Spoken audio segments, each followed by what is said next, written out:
Now we come to the next talk, that would be newer diabetes technologies in India, and we have two speakers for that, Dr. Madhukar Mittal and Dr. Arun Pande. Well, good afternoon, everybody. It's been exhausting day sessions.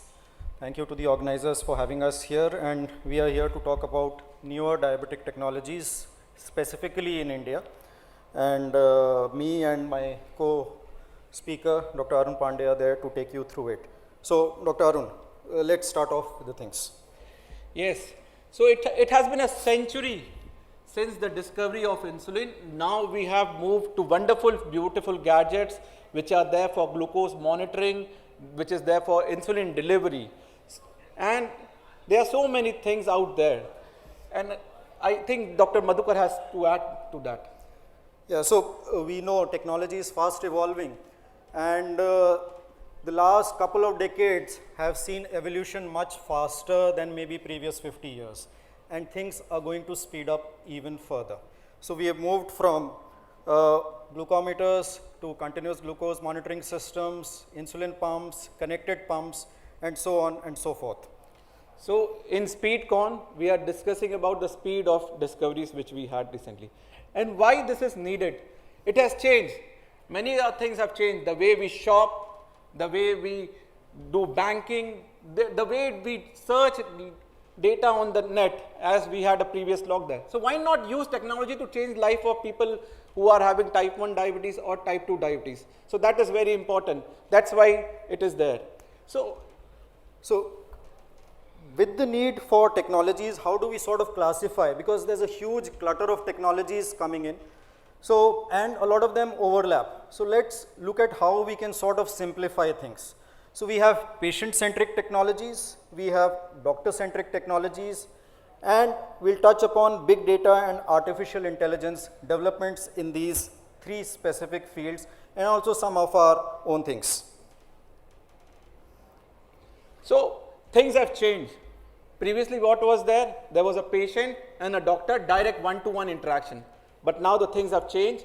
Patient can monitor his parameter. He can use an app to deliver this data to a data analysis center, and this analysis can be further used in a better way for patient management. So there are multiple interfaces now, right from previously one-to-one interaction wherein a doctor was interacting with his patient. Now there are multiple interfaces wherein patient can interact with his doctor.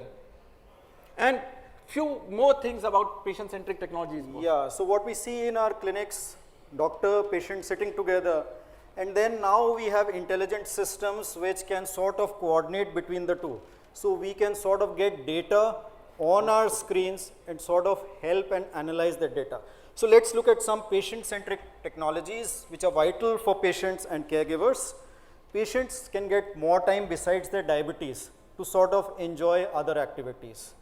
Doctors can get this data beforehand, already analyzed, and thus makes it easier to base our decisions on that. Although this is something uncomfortable for doctors, but yes, this will help as people get familiar with these technologies like continuous glucose monitoring systems, even implantable ones, insulin pumps, even to the extent of an artificial pancreas.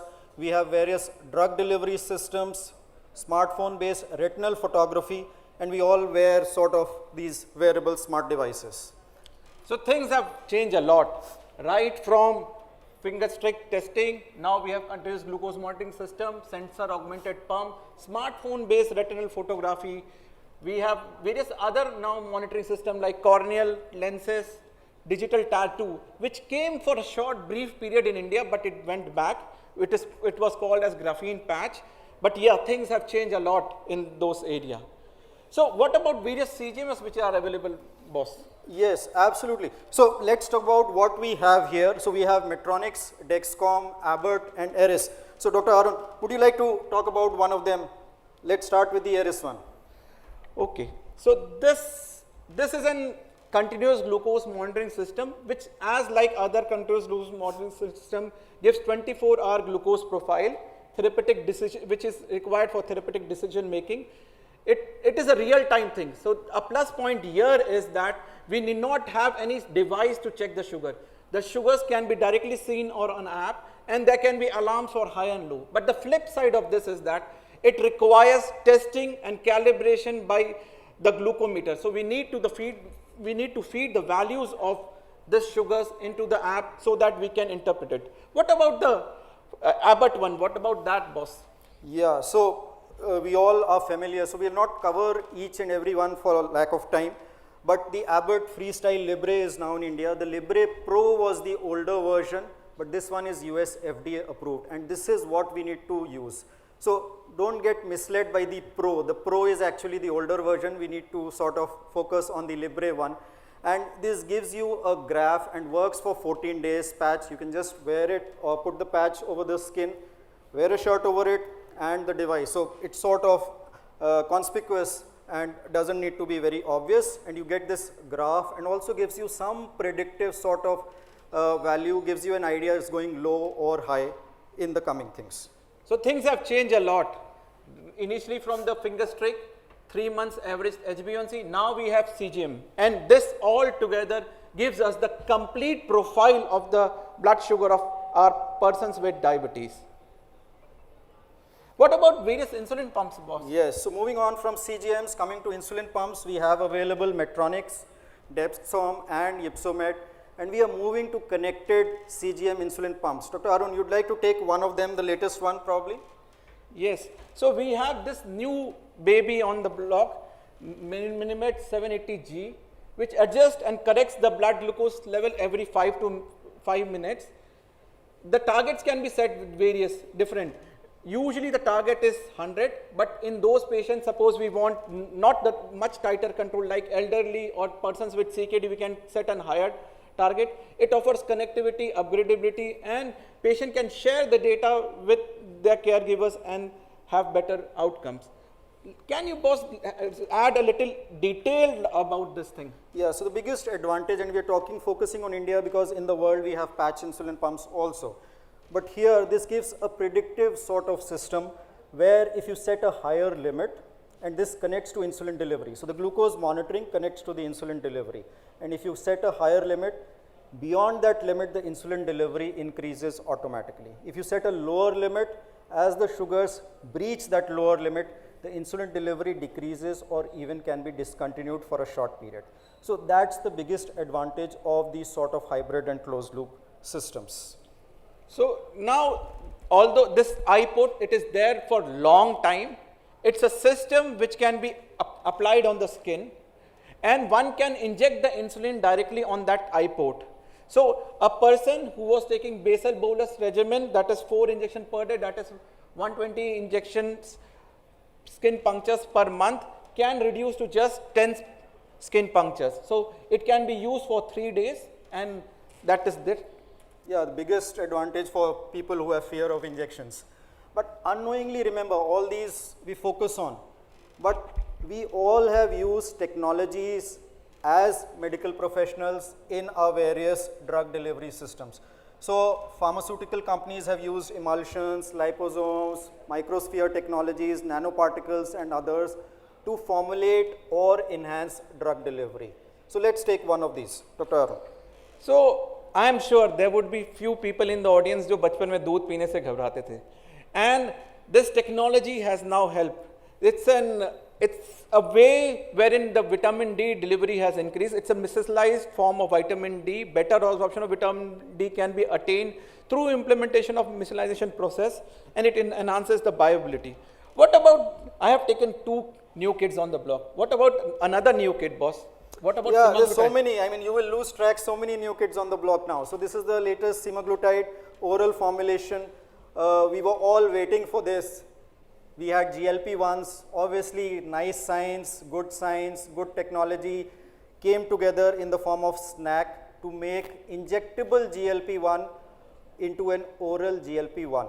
So this was possible only with the use of technology. So snack is what increases gastric pH, increases gastric permeability, and thus increases the bioavailability of semaglutide, and thus makes it possible to have an oral GLP-1 drug.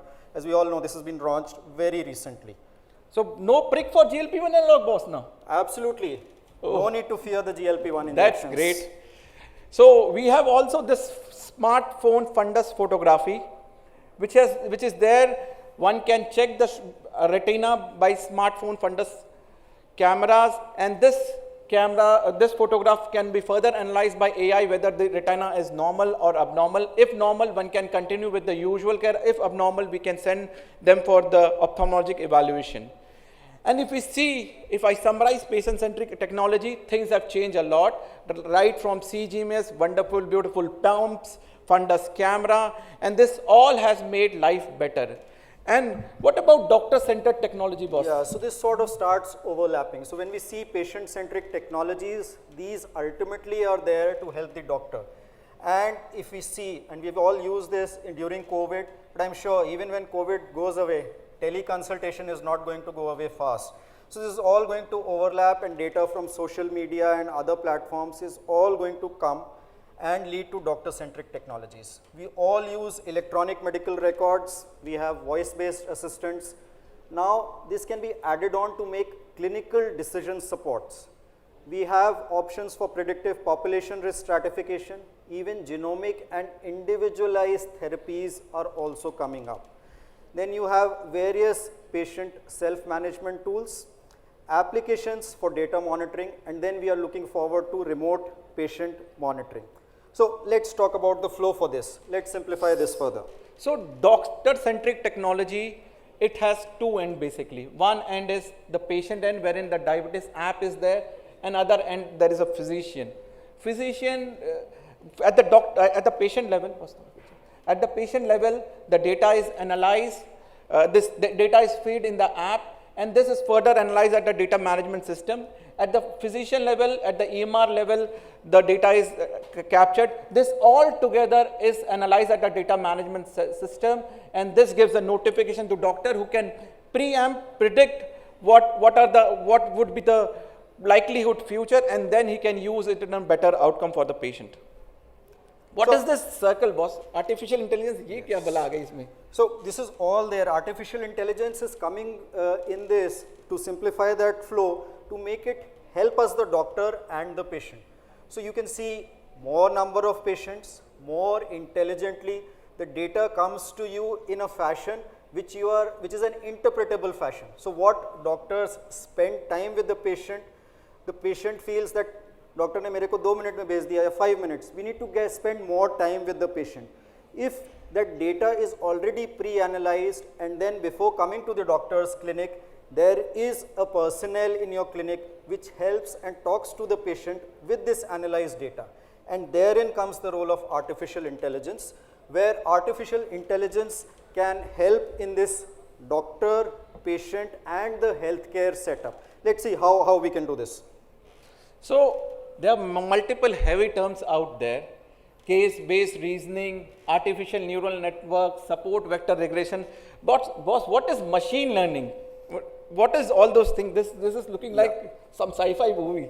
For doctors, it's very difficult. It's new. But at the core of artificial intelligence is machine learning and deep machine learning. So all the data, from whether it be from electronic health records, telemedicine, online communities, or even from our wearable devices, goes into that.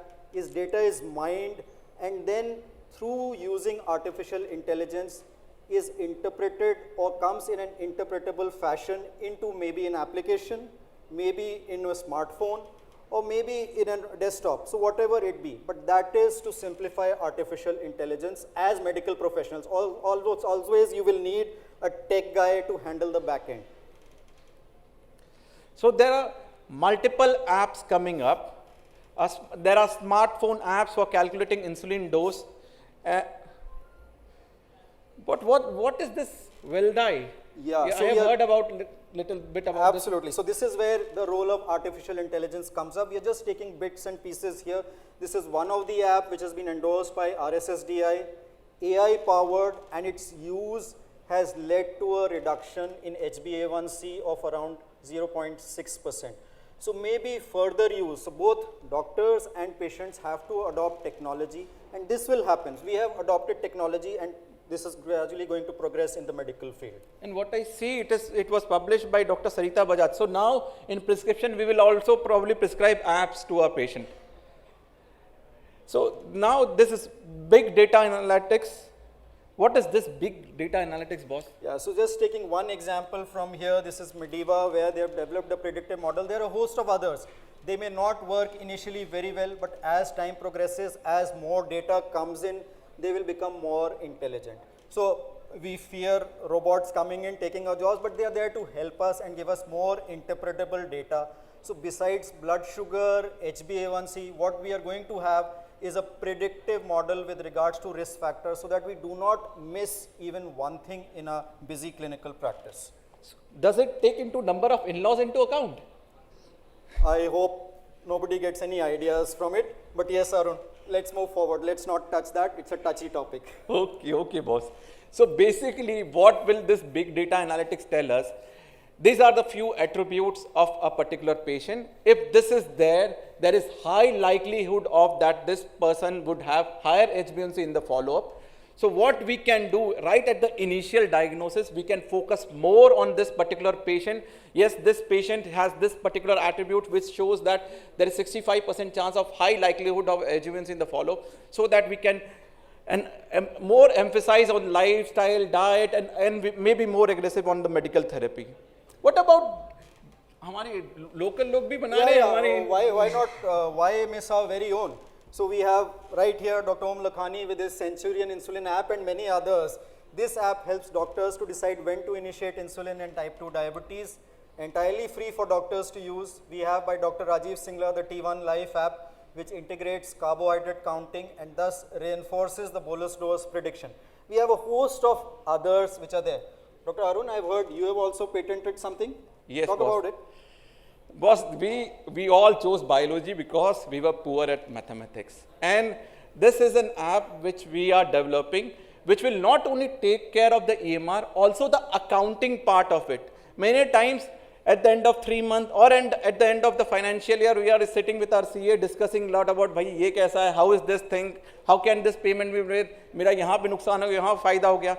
So this system would do a real-time analysis, and it will also take care of accounting. Not only the EMR, it will take care of accounting. So me and my CA together, we have developed this app. Boss, I have heard that you have also developed one of the systems for checking sugar. Kya hai, boss? Wo? Yeah, so everybody is looking at non-prick methods for detecting blood sugars. So with the nephrologist, Dr. Manish Chaturvedi, we are serving as mentors and for clinical validation. This is a device which has recently been just about to be launched. Partha Mahapatra is the founder, and this device has been selected for the Indo-Sweden collaboration. So 10 out of the 10, this is one for this year. So this device basically is a non-invasive portable device detecting blood sugar, hemoglobin, creatinine, bilirubin, and oxygen saturation. And this takes around 10 seconds. You have to put the ring finger, and it uses cool white LED light and uses artificial intelligence to give us the results in 10 seconds. And probably it's going to be very cost effective. It's working well within a narrow range of blood sugars, but at the extremes we are getting some variability which we still have to work upon. So let's look, this is the future, but we have to take care. So no finger prick for testing? Yeah, absolutely. So we have talked a lot of technology, but it should be used with caution. There are good side of technology, also the flip side. There are some issues of sometime reliability, security, then depersonalization, accessibility. And so technology should be used cautiously. And our India is not behind. If we see, this is a government website which shows how many patents have been applied. 683 patents have been applied in diabetes up till now. Of this, 103 have been approved. So we have discussed about few, but we might discuss of some of them later. Things are changing fast. Has technology changed life of doctors and patient, boss? Question that's for everybody. I think I'm sure we are the generation where we have worked with records, cassettes, moved to Bluetooth technology for music devices. I'm sure everybody agrees our lives have changed with technology, and the patient's lives is also gradually going to change with the use of diabetes technology. Although there was a survey which says only 25% doctors are comfortable with using diabetes technology. But as more and more people get comfortable with technology, not only for their personal use, so we all use mobiles, but what about our patients? If we use for our patients and our patients also get comfortable with technology, that is where things are going to dramatically change. So that's where, Arun, I think we end, and thank you for a patient hearing. But Arun, you want to summarize right at the end here? So, if to summarize, we have talked about patient-centric technologies, doctor-centric technology, big data analysis, and few of the apps which has been developed by doctors practicing in India. Thank you for your patient listening. Thank you all. Very good. Really a eye-opener duologue, and you both seems to be enjoying a lot while presenting this. Really a good one. And it's very true, you have come up with apps, we are coming with lot of apps, and it will be a big boom for our patients as well as for doctors. Thank you. Thank you. Thank you.